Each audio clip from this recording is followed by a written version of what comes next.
posting this video for Algebra 2 and for probability and stats because in both classes we went over exponential growth. And in fact, Algebra 2, that was the most recent thing that we've gone over before we had to close. So I thought it would be pretty fitting to make a date or a video about exponential growth with some of the coronavirus data. So all of this information that I have came from the CDC website, and actually I'm going to show you that real quick. Let's see. So this site right here, this shows the number of cases in the US by date of illness onset. So this is a little bit different than the number of cases that they're reporting each day, because they're kind of backtracking them to the onset of illness. So it's not necessarily when the cases were reported, but when those cases were contracted. So you can see we've got this really cool graph that is showing this exponential growth. And right here you can see that they have this information that says these may not have been reported yet. But it's got all the data here that I can scroll through. And what I've done is I have put all this data down. I have the date and I have the number of new cases that arrived that day. And then instead of just a date, I went ahead and numbered all of the days. So actually, I've got quite a lot here. You can see here's the start of February, that was day 19. Then when we go back up here, February goes on, here's the start of March, that's day 48. And here's March 18th, which was day 65, which they don't actually have that data yet. So I have data up through March 10th, which is day 57. So what I did is I put this all in the calculator, and we did this when we ran our penny experiments. So what I have over here is an L1, that is the day. L2 is the number of new cases per day.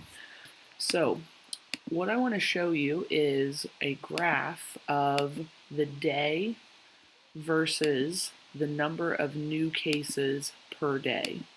So I need to make my x-axis L1, and I need to make my y-axis L2. So let me make sure I do have things.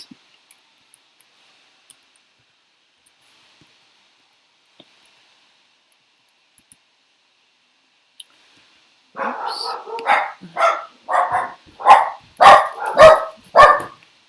Sorry guys, hazards of recording at home, I guess.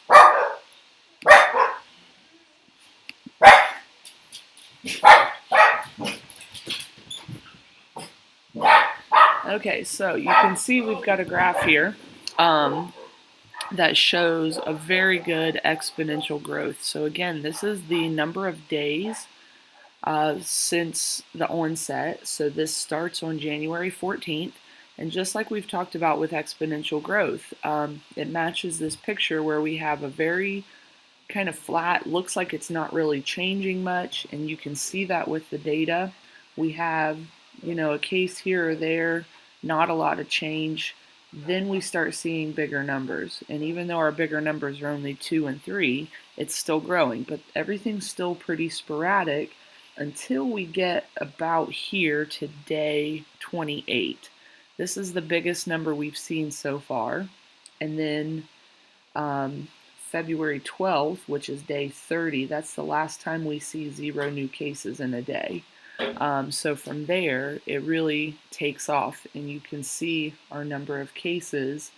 We have a few small ones here and there, but for the most part, this number of cases just keeps going up and up and up, just like we've talked about. So it makes this curve where it starts out pretty slow and then it really takes off.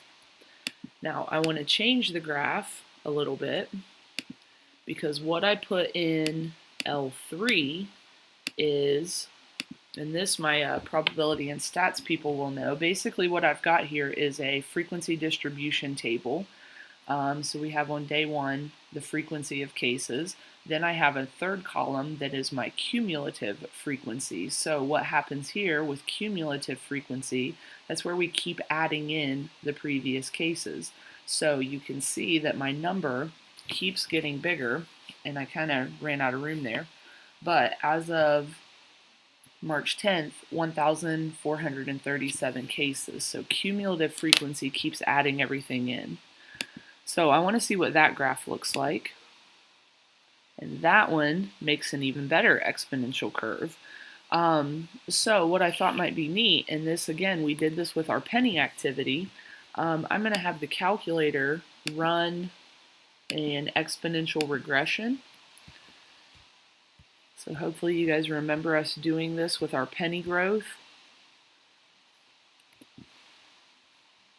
So I'm going to use L1 and L3.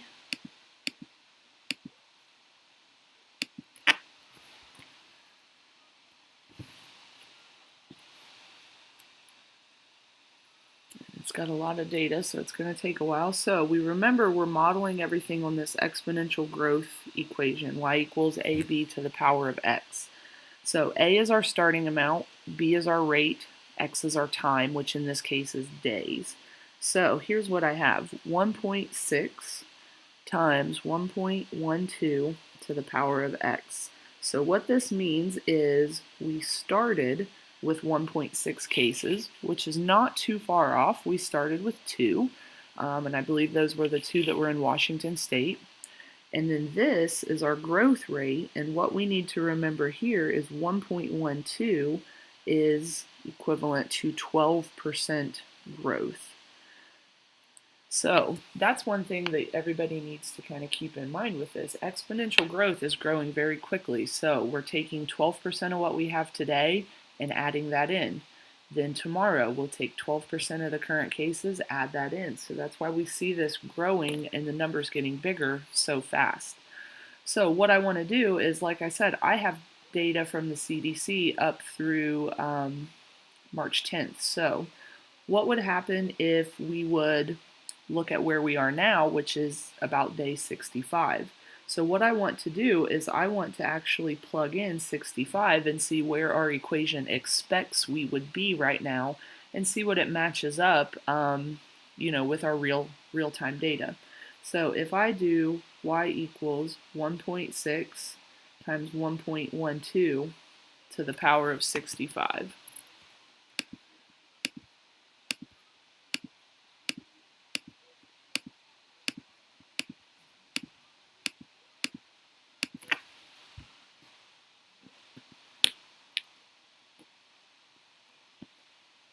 okay, so what we've got here, y equals 1.6, 1.12 to the power, I don't know why I wrote that again, equals 2,500 and essentially 31. So that's if it's growing at 12%. Now I'm going to go back to our CDC website and I'm going to refresh this because this was from yesterday. So total cases right now, 7,038. So what do we think has happened to that growth rate? Appears to me that, it's getting a little higher. And one thing that I could even do is go into my data, and if I go down here and add day 65, I forget what I said now, 7,038. Whoops.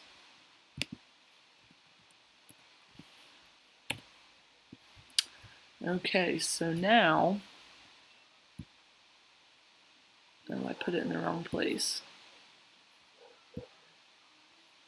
I need to put that in L3.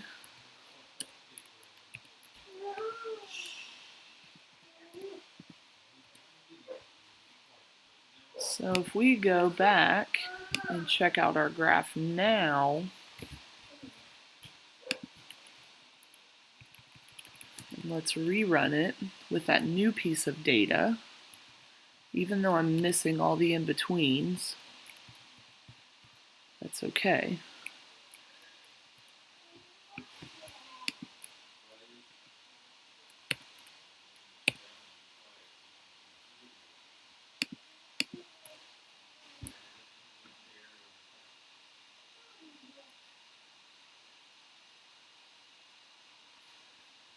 Okay, so changed slightly. It went up from 12% to 12.25%.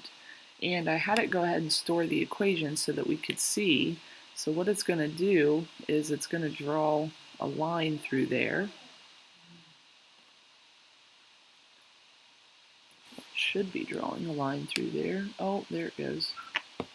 So there's our exponential curve, approximately. If we had more data, it'd be better. Now, the only other thing that I wanted to do was I wanted to look at just some Ohio data. So I have this right here. There's currently, as of yesterday, 88 cases. So our first cases started March 9th. There was a couple in Cuyahoga County and then another unrelated one in Cuyahoga County. So what I have here on L4, I have the day in Ohio and then the total number of cases in Ohio. So I have L4 and L5. So I'm going to make my graph match that.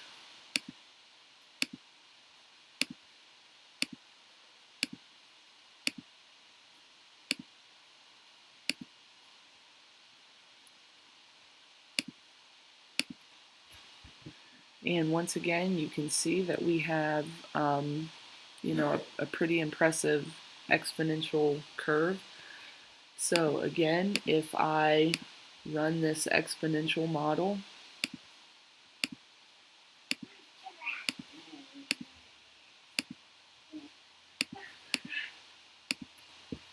we'll see what our growth rate looks like for Ohio. What did I enter wrong?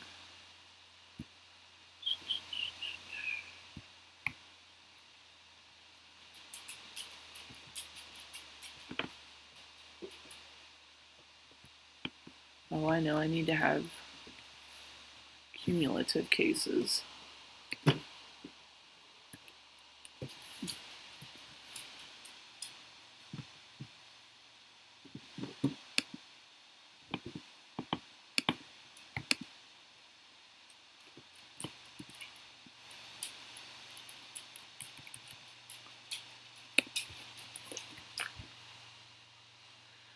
Okay, so we can see that our model just for Ohio is 1.3 times 1.56 to the power of x. So what I think is really important here is we see that we are currently showing 50% growth rate. So the reason we're all out of school, the reason that, everybody's kind of having these first world problems, our lives are a little disrupted, is because of that.